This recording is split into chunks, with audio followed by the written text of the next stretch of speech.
How to see first message on Messenger without scrolling. Hey guys, welcome back to our YouTube channel. Without any further delay, let us get started. Let's go ahead and open up our Messenger application.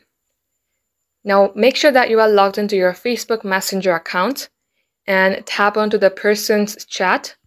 For instance, if you would like to see the first message you and this person had, then tap onto their name. Scroll below and under More Actions, you will see Search in Conversation.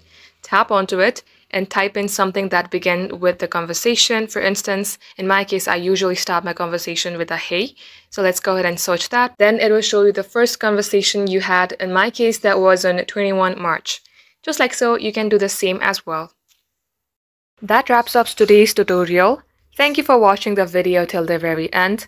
If you would like to see more videos on this topic, then do comment down below and we will catch you up in our next upload.